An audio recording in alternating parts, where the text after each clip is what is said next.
Okay, so I'm going to talk about, well, a very long title about phase transitions and approximating two-spin systems in hypergraphs.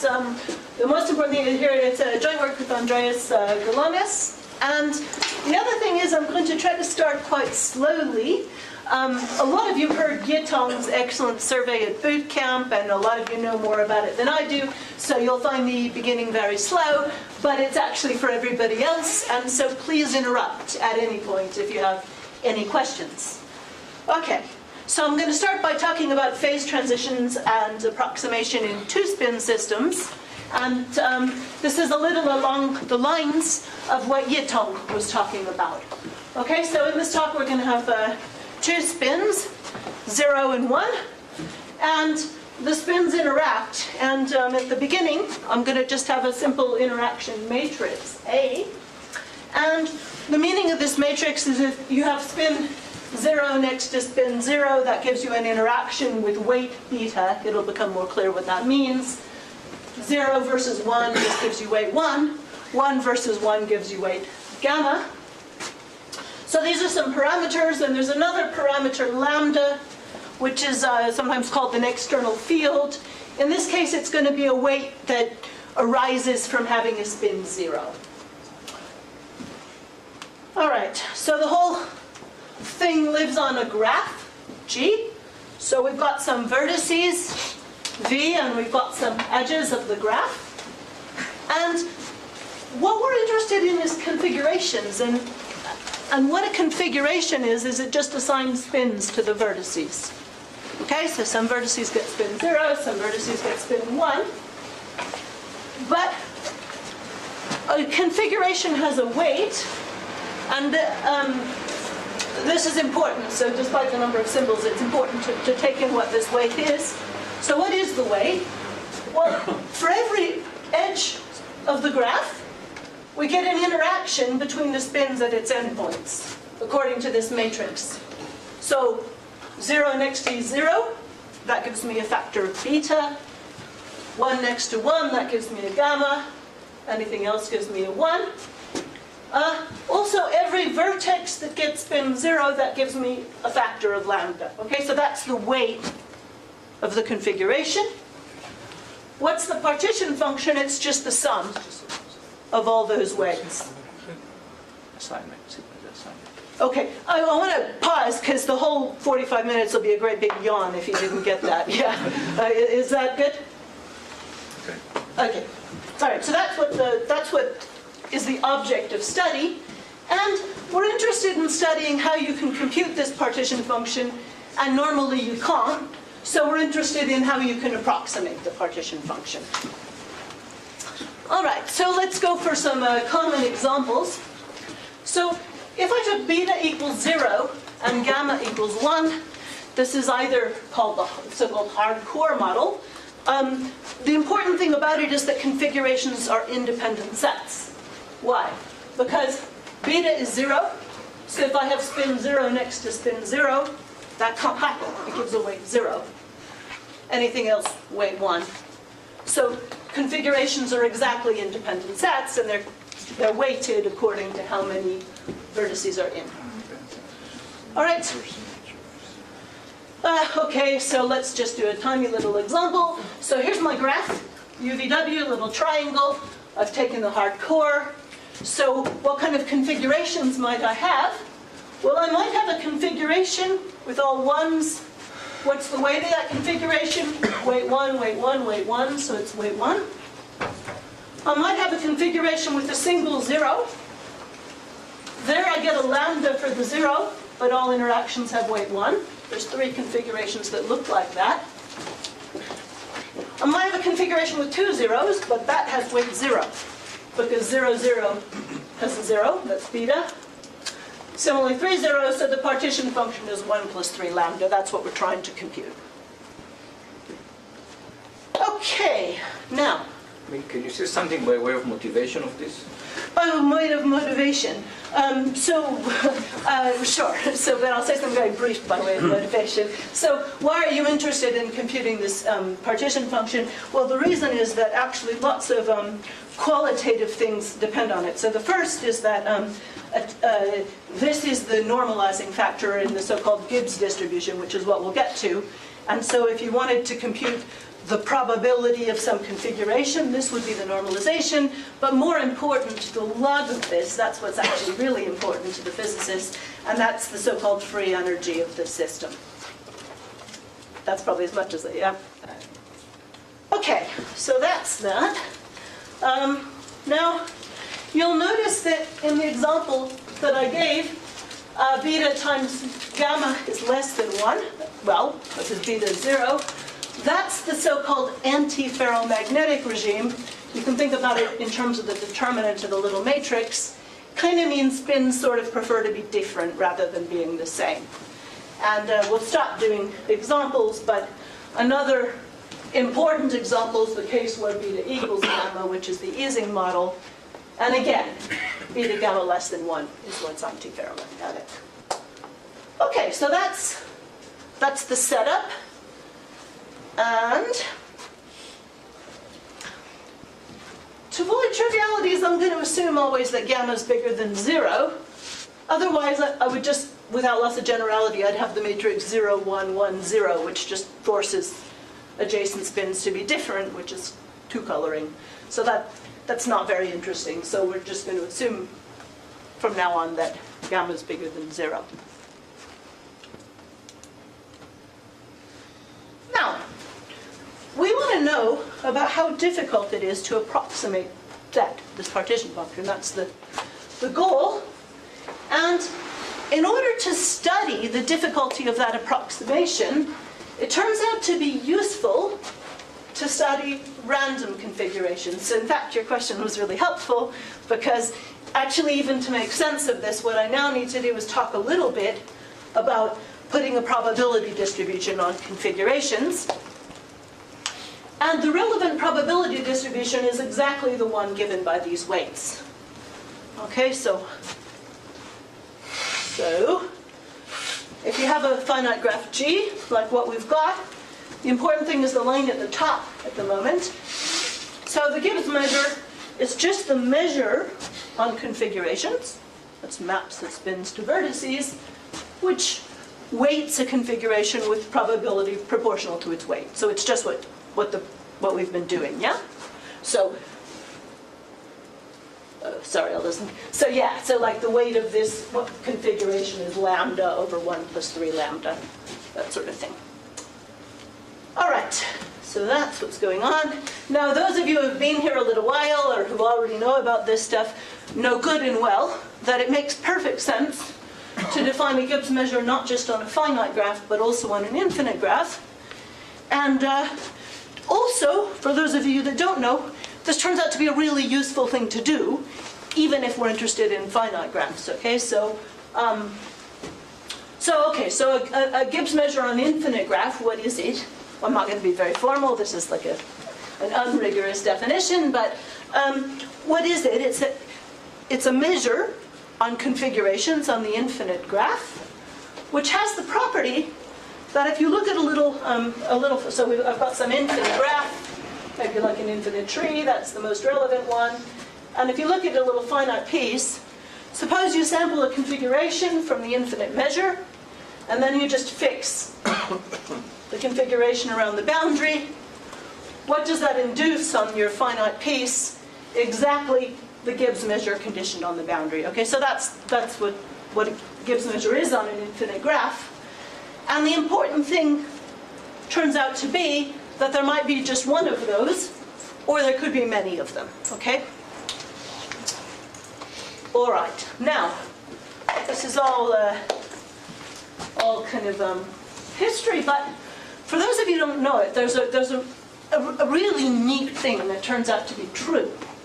So I'm going to spend a relatively long time, because if you don't know this is the most important thing in the talk.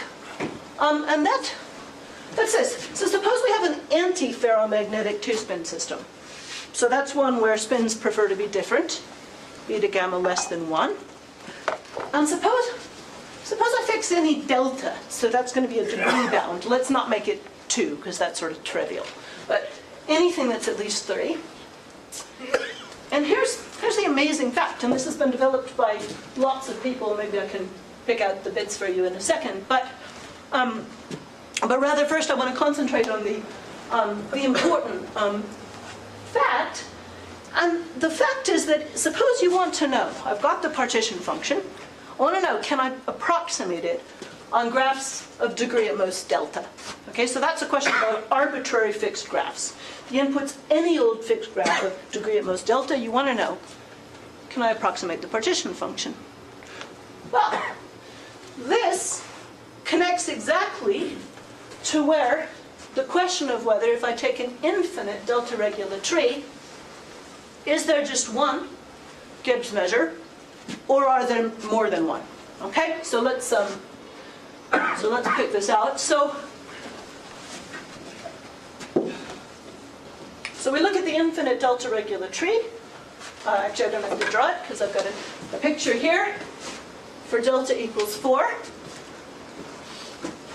And what this says is that if the infinite delta regular tree, suppose it has multiple Gibbs measures, so there's more than one measure that we can put on this, such that if you take a little region, it does what you expect. Leslie, sorry, that's an undirected tree? It is, yes. Well, it's got a root, so you... yeah. So most of the vertices have got degree 5, and the one Okay, excellent. So I was trying to sweep that into the carpet. It only matters in a very technical Sorry, way. Leslie. But no, that's fine. So I've made it the delta regular tree. So, except for, well, yeah, it isn't. I mean, okay. So Mike is asking, what about the root? And does it have degree 1 less? And shouldn't I really have given it an extra child? And the answer is, for what I'm going to say, this makes only the tiniest technical difference, and I don't really even want to go there. But it's a good question. Yeah. What is M? What is M? Is the symbol the M? Okay, excellent. Sorry, I'm going so slowly. I'll get there in 1 second, but it's a good... Okay, excellent. Okay, so we've got this delta regular tree, and as Mike points out, I kind of didn't draw it delta regular. I drew delta branching, and either one, don't worry about it. Okay, suppose that it has multiple Gibbs measures. Okay, so you look at the tree, it either does have multiple Gibbs measures or it doesn't. Suppose it does. Then there's a fixed C. C depends on the parameters, beta, gamma, delta, such that it's going to be hard to approximate the partition function, here's n, of an n-vertex graph G, within a factor of c to the n. So you can't even get within an exponential factor, even if you strict your inputs to a delta regular graph. Okay? So multiple measures means really hard on degree delta graphs. Even if I take delta regular graphs, I cannot approximate. We'll say more about it. What about the other direction? The other direction, suppose that for all d that is the most delta, that this tree actually just has one Gibbs measure. Then there's actually an approximation scheme, a fully polynomial time approximation scheme, on arbitrary graphs of degree delta. So this is saying, if you want to know how hard it is to approximate on bounded degree graphs, even though your graphs are finite, even though they're arbitrary, even though you have no idea what they look like, all you really need to care about is this very nice delta regular tree, and you check whether it's got one measure or more, and that will tell you the answer. And now I really should, okay, so the color is to give you an idea about which groups were involved in which part of the work. Okay, is that, so that's really interesting, and that's kind of, this is everything about anti-ferromagnetic two-spin systems. So no, we really understand everything. All right, now, because of this fact, obviously you'd love to know when is the tree in uniqueness, right? If you're given parameters, beta, gamma, lambda, you want to know whether it's in uniqueness or not, so you know whether you can approximate or not. And fortunately, this is to remind me to admit there's a little thing at the boundary that may not be understood, and I don't want to talk about it. Okay, so we're not going to look right at the boundary, but I know about that. Okay, okay. So what we really would like to understand is when are beta and gamma and lambda in the uniqueness region, right? Because if they're in uniqueness, approximation is easy. If they're not in uniqueness, it's hard. So let's try to understand when they're in uniqueness. And I can't draw three-dimensional pictures. And anyway, Mike might recognize I stole this picture from something else from very long ago. But anyway, we're going to look at lambda equals 1. So let's just, to draw the pictures, I'm going to forget about the field. And I'm going to look at a plot where I've got beta along the horizontal axis and gamma along the vertical axis. And then I'm going to tell you something about what's true about uniqueness. And the first observation that's known is that if you look in that little square, bounded by beta at most 1 and gamma at most 1, then if you let delta get big enough, you're definitely in non-uniqueness. Okay? So within this little square, approximation is hard, because if delta gets big enough, you're in non-uniqueness. So as long as the degree bound is big enough, approximation is hard. On the other hand, and this hyperbola here is beta gamma equals 1, so that's ferromagnetic above that. And actually you can approximate there by Jerome Sinclair. Well, yeah, in the symmetric case. But I want to talk about the region in here. And out in here between the square and under the hyperbola, it's always the case that if you make delta big enough, you're in uniqueness. Okay, so you might think, oh great, approximation's easy because I'm in uniqueness. But remember, the requirement for approximation is that for all d greater than delta, you're in uniqueness. All d less equal to. Huh? You said d greater than delta, but you... Did I? Okay, I didn't mean to. Thank you. Okay, right. So the requirement is for all d less than or equal to delta. You have to be in uniqueness for it to be easy. And what this says is that if delta gets big enough, you're in uniqueness. There's not a nice closed form for an individual delta, but the curve looks something, not very much like this curve, but something like that. Nevertheless, it's actually easy to tell whether a given set of parameters is in uniqueness. And I thought what I would do is just show you how would you do it. Suppose somebody handed you parameters and you wanted to know, am I in uniqueness? And because I ought to eventually get onto our step, I'm not going to prove this to you, but it's actually not very hard. But I'm going to just show you, okay? So I got a system characterized by beta, gamma, lambda, delta, and I want to know, is it in uniqueness? And the truth is, all you have to do to tell whether it's in uniqueness is look at this little function f, okay? And uniqueness holds on the delta regular tree if, when you apply this function twice, there's a unique positive fixed point. Okay, now it's easy to derive this function, but what I'm going to do instead is I'm going to let you pattern match. So remember that our matrix was beta 1. So look at the numerator, you see beta and 1. And then remember it's 1 gamma. And if you look at the denominator, you see 1 gamma.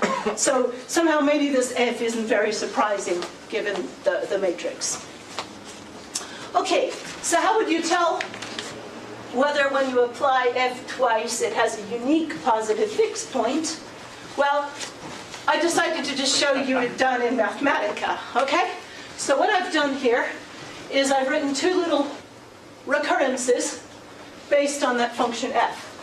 So the first one says y equals lambda times beta x plus 1 over x plus gamma to the delta minus 1. What's the second one say? Same thing, but it's x in terms of y. Okay, so I just wrote it with two variables because you've got to apply f twice. Okay, then what I asked Mathematica, could I do this numerically? And I just gave it the hardcore parameters, beta 0, gamma 1, lambda 1. And let's just try it. For delta equals 3, 4, 5, 6. So for delta equals 3, Mathematica finds one fixed point, indeed it's in uniqueness. Delta equals 4, it's in uniqueness, it finds 1. Delta equals 5, obviously you'd want to do this rigorously, but this is to just show you. Delta equals 6, it's actually not in uniqueness. How does Mathematica solve it? How does it solve it? Well, in No, this if case, it's a numerical solution, then it's only an approximate fixed point. right, that's right. And in fact, you want to do it rigorously, and you can do it rigorously. And so if it's, you don't know if it, if it's almost a fixed point, what does That's it tell right. you? And in fact, you can look at the derivative, and when you do it in real life, you better be rigorous, and there are ways to do that. And I don't, I probably don't want to go there too much, so all I've done in this talk is showed you numerical, but I haven't cheated, so that the things that I showed you numerical do correspond to the rigorously proved truth. But I'm only showing you numerical to just give you an idea. But you're absolutely right. You have to do it properly. But suppose it is almost a fixed point. Yeah, it doesn't. Does it tell you anything? No, no. You really have to check. But you can check, right? But anyway, okay. So Now, the fifth one there, it only shows a single fixed point. yeah, I know, and that's very much about the end. And really, okay, so what Mike is saying, oh no, fifth there is only one. No, the last one. And the last one, of course, there's a symmetrical thing. The ones on the left, that's not fixed though. You've got Okay, X and Y are different. yes, they are different. I'm about to explain that, and that is an excellent point. So they are different, and they're different on purpose. And the reason it looks confusing, probably is a bad idea for me to put it numerical. I was just trying to show you without getting bogged down. Mathematica ought to have found a solution symmetric to that. And there ought to be 3 here. And either I truncated it because it didn't fit, or it did. But I'm about to tell you that. And it's a great point. I don't think that was my point. I mean, you say it's X, unless I've got... It alternates even on. Yeah. Let me Okay. say one more thing about it. X and Y are not going to be the same. Okay, they won't be the same, and that's the whole point. Oh, okay. And that's why it's F composed with F. Oh, that's just the result of solving it once. Exactly. Oh, I see. Okay. Exactly. Oh, sorry. So maybe what I should have said to explain it better is that it's obvious that you're always going to get one solution where X and Y are the same. Because look at the equation. If I make X and Y the same and just find a fixed point of the equation, I'll get it. However, there might be a solution where X and Y are different. If there is, there will be a symmetric matching solution, which would have, if that were showing here, that might have not raised so many alarm bells for you. And the question about uniqueness is actually that. Whether there's just this solution where X and Y are the same, or is there another solution where they're different? Thank you. Okay, now I just want to... Leslie? Two more little questions. One is you say that you can analyse that analytically. I mean, you can actually show some conditions where you could verify it that it had a unique fixed point for a given delta. Yeah, But is there any monotonicity in delta? no, there's not. Yeah, well, there's some monotonicity. For your condition, you need to know it for... Exactly, and so that's a big pain. Okay. Yeah. Okay. Is this for all beta gamma and the anti-ferromagnetic? Yeah. Whether they're in the square or not? Yes, and this is important because in the square, you know that if delta gets big, then you're hard. But outside the square, you know eventually for big delta that those ones are in uniqueness, but there might be some smaller delta that's not in uniqueness, smaller d, and that's, you would have to know for all. Okay, and just to, I thought it might be good to kind of give you a little idea what this means. Okay, so let's suppose that delta was 3. So we're looking at independent set on a 3 regular tree, so I'm looking at this solution. I just want to tell you how does the solution to this equation correspond to what a typical configuration looks like. What is the Gibbs measure? And actually the Gibbs measure is the one where nodes are spin 0 in the independent set with probability x over 1 plus x, which is here 0.32. So in a typical independent set on an infinite 3 regular tree, all the nodes are in the independent set with probability about 1/3.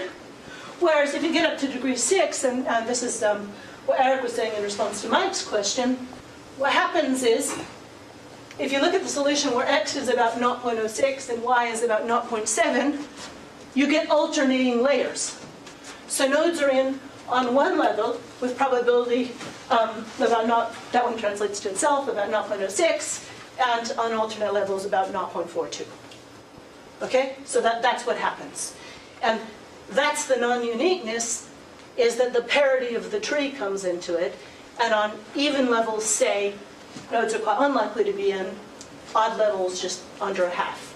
And of course there's a symmetric solution the other way, which should assume. Okay, now, that is, although I explained it numerically due to lack of time, etc., that's a kind of completely beautiful situation because the truth is entirely understood. Okay, so there's the infinite tree, and this phase transition exactly tells you whether it's hard or easy. So this is the really nice world. Now what I'm next going to tell you is that sadly that when you increase the arity of constraints, life gets less nice. I mean, not just that we can't prove as much, but the truth is much more ugly. So that's what I'm going to tell you about. And so I want to go back to our setup. So this is exactly what you've seen before. And let's just think about modifying the setup so that instead of being constraints on edges, the 0 reacts with spin 0 on this edge with beta, etc. What if we have k-ary interactions? So a set of vertices interacts. Okay, so let's do that. So instead of having an interaction matrix, which is essentially an arity 2 function, we're going to look at having a symmetric arity k function. So spins on k vertices interact, but they're going to do it on a symmetric way. So it just depends how many zeros and how many ones in that k. That means instead of having a graph, we ought to have a hypergraph. So we'll have a k-uniform hypergraph where it still has maximum degree delta, which means each vertex is in at most delta hyperedges, okay? And everything else is as you expect. The weight of a configuration, I seem to have lost the field. Well, I think because we don't have a field in this picture, I've taken it out. So the weight of a configuration is just the product over the hyperedges of the weight of the interaction of the hyperedges. And what's the partition function? It's the sum of these weights. So we're looking at lambda equals 1, but we've generalized everything to the hypergraph case. K-ary interactions. Okay, and it turns out that we know so little about k equals 1 that in this talk and even in life, there's not too much we know. And so I'm going to restrict to the case where these functions are essentially relations. So, okay, so obviously it makes sense to have these functions to arbitrary real numbers, but I'm not going to do that in the remainder of the talk. Okay? All right, now it turns out that life gets much more ugly because there might not be. So what we used to have was this nice computational threshold. And bounded degree graphs up to some delta, those are easy and after that hard. But it turns out that in the high arity case, this might not even exist. And if it does, it might not coincide with the uniqueness threshold. And so before I get to what we've done, I want to just start by giving you some examples. And the first example I want to look at is what's called strong independent sets in a hypergraph. So strong independent sets is the constraint that says the configuration is good if for every hyperedge you really only have 1 0, at most 1 0. So I've drawn here 3 hyperedges. Those are they're all arity 3, so I'm taking k equals 3. I've drawn you 3 hyperedges, maybe too many 3s. But this is a good configuration because if you look at any hyperedge, I have at most 1 0, right? This guy has exactly 1, this guy has them. So here's another decent configuration. At most 1 0. Okay, so that's the constraint I want to talk about. And well, so if I want to talk about the uniqueness threshold, the next thing I need to do is I need to generalize this infinite tree that we've been looking at into an infinite hypertree to find out what's the right thing to be looking at. And the easiest way to draw the infinite hypertree is a kind of two-step thing. So I've illustrated this with k equals 3 and delta equals 5. So I've got every hyperedge consists of 3 vertices. So here's the hyperedge F1, which has 3 vertices in it, W11, W12, and V. And I've drawn the tree in layers so that vertices, so the meaning of this is that this vertex V, delta is 5, so he's actually in 5 hyperedges, F and F1, F2, F3, F4. This is the hyperedge, so he's got 3 vertices. And in the infinite tree, everything is new. There's no cycles, so that just goes. Okay, so you could analyze this hypertree just like the tree, and I've done it again with Mathematica. And what's true about it for hardcore is that, so I stuck in again, here's the recurrences, and you can see that the arity comes in, and I'm not going to drive that for you, but it's not too hard to show. And I look for some solutions for the independent set, and I applied them for delta equals 3 and delta equals 4, and what Mathematica finds is actually the truth here, which is that in fact it's only a uniqueness for delta at most 3. Okay, so these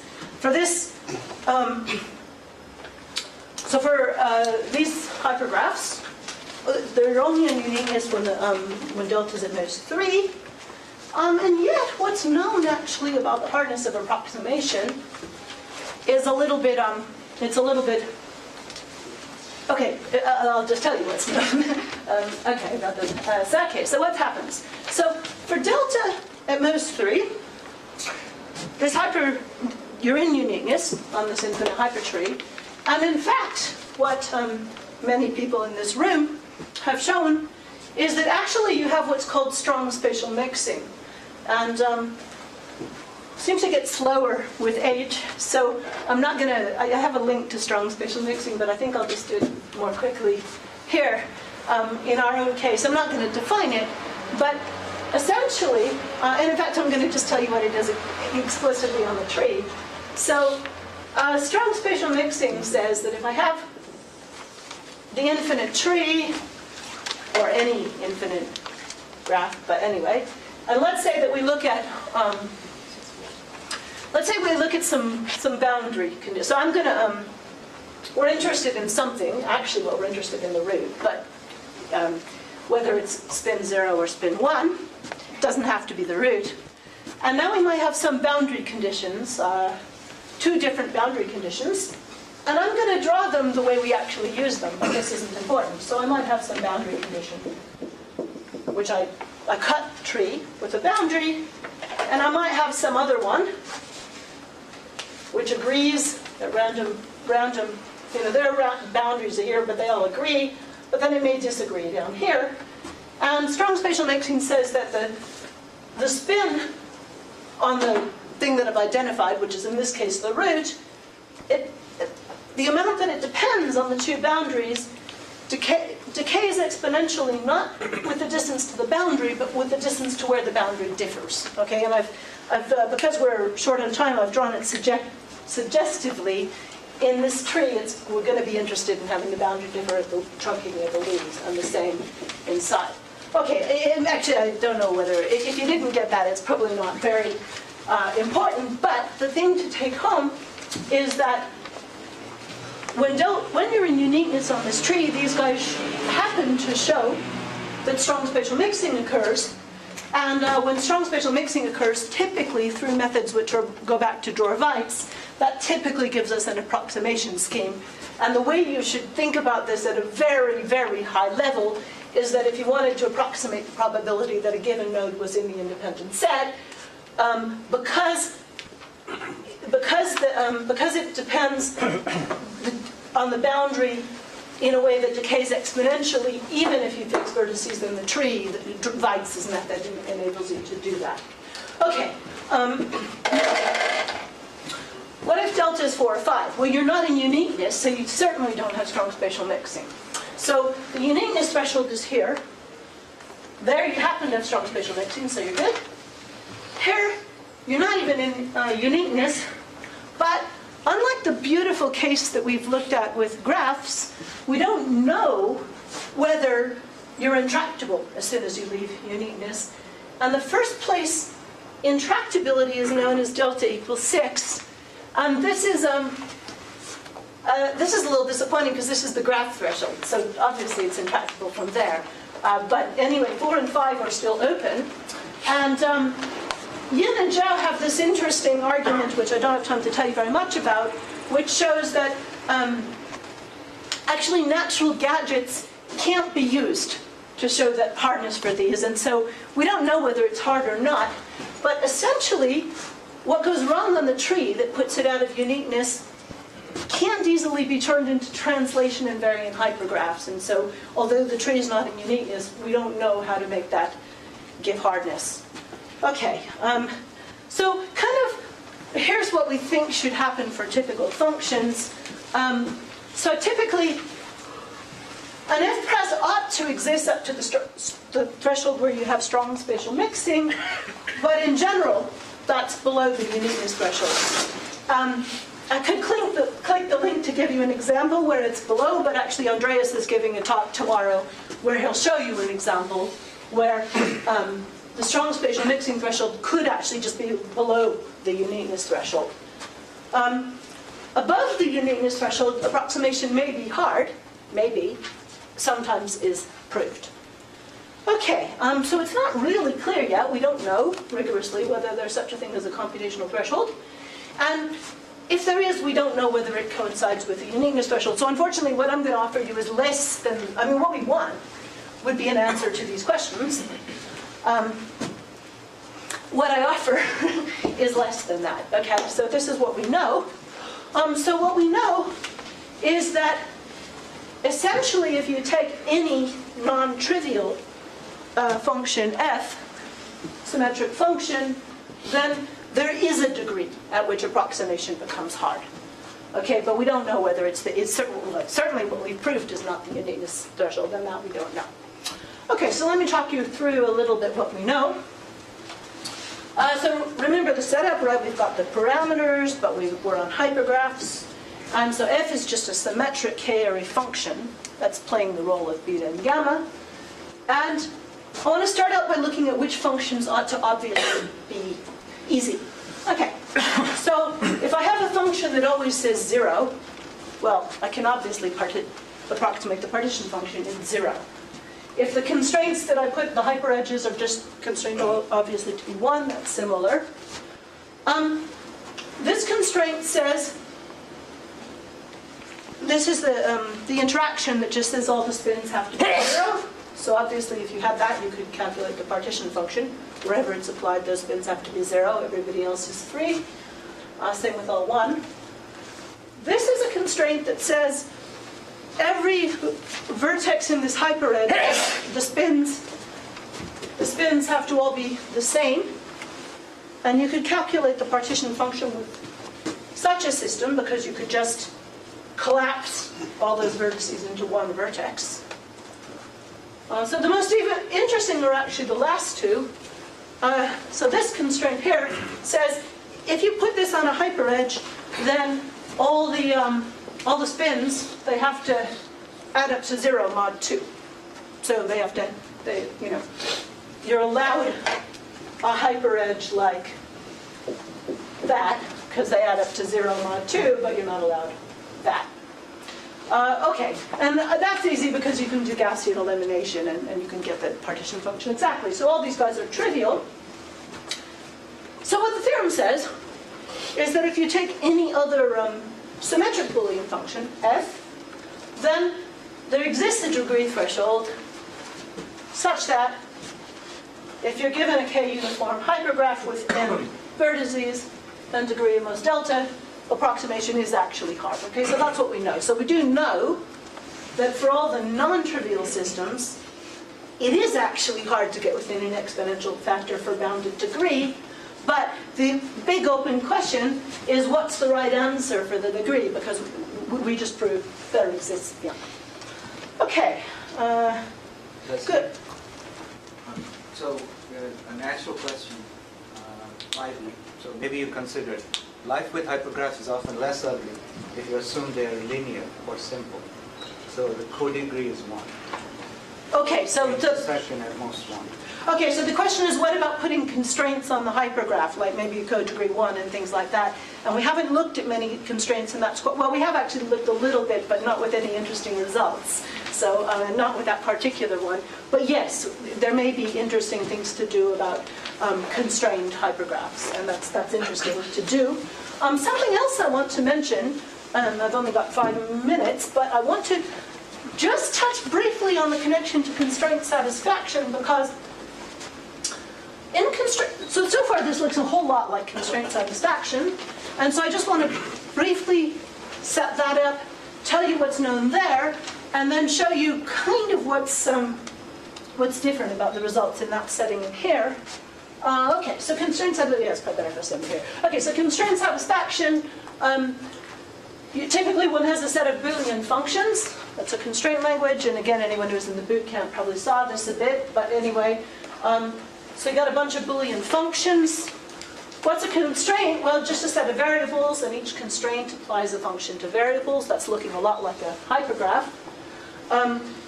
The partition function counts satisfying assignments, a lot like a hypergraph. So the only difference really is whether you're allowed to put parallel hyperedges on, and whether you're allowed to have a constraint like f of x, y. We're using variables. Okay, so obviously we get a corollary that the hypergraph problem is hard for bounded degree. That's kind of for free. That's not very interesting. But what I want to talk about is that the CSP people often, and I say they as if it's we, everybody in CSP, is often pressed to study what's so-called conservative case. So I'm going to tell you what that means, and then I'm going to show you very briefly why that's kind of a lot different to what's going on in these spin systems, and then I'm going to shut up. Okay, so what's known about bounded degree Boolean CSP? Well, the first fact is that if you wanted to solve the CSP counting problem exactly, then even if you restricted the degree bound all the way down to 3, it just makes no difference. Okay, and the way to see that is that we have two known dichotomy theorems, one for the general case and one for the bounded degree case, and the truth is just the same. So if the constraints are affine, that's like the even and the odd, then you can do it exactly. And otherwise, even if you restrict to 3, it's hard to solve exactly. Now, weirdly, the decision problem, a whole lot less is known in CSP than counting. This is kind of a weird world where, in some sense, decision's actually harder. Well, I mean, it's because counting is hard, right? So we know more about it. But restricting the degree also leaves the complexity unchanged for the decision question. But what everybody who ever studies it does is that they assume in the instances that you have what they call these pinning functions. This is the conservative case, which means you're allowed to go around in the input and say, yep, but this vertex has to have spin 0. Yep, but this vertex has to have spin 1. And really nothing is known if you get rid of that restriction. And what I want to say is that if you ask about approximate counting, everything is known about the CSP if you do have these two pinning functions. And I don't want to run down our own paper, but I want to explain how it's different. So let me just sort of explain very briefly what happens. So suppose you have a constraint. So this is x, the vector of inputs. And then the value of the function, you can't have everything in. So that's a hypergraph constraint. Now, suppose that I wanted to say what's the complexity of approximating the partition function when I've got this constraint around. Well, if I were allowed to use delta 1, which pins the vertex to 1, then I would just apply it to pin this vertex to 1, and what I've got here is just classical independent set. And independent set is hard for degree delta equals 6. So, okay, that doesn't explain how do you always find such a thing, which was the work in this paper, showing that for any constraint you could find such a thing. But it explains why the answer is delta equals 6. Everything's hard because it turns out for any constraint, you can always faff around with the pinning, and you can eventually produce an independent set. Now, without these pinnings, the truth is different, because we already know that there's a Markov chain for weak independent sets, which is not what I drew over there, but anyway, which is the constraint where at least one of them has to be, oh, well, it is, it's just I flipped it. Anyway, so this is the constraint where you have to have at least one, and here it's actually already known that for any delta, as long as you make the arity big enough, there's a Markov chain. So the truth is not something nice like delta equals 6, rather it depends on the constraint. Okay, so I am out of time, so this is what we know, and the interesting question is really to improve delta. Thanks.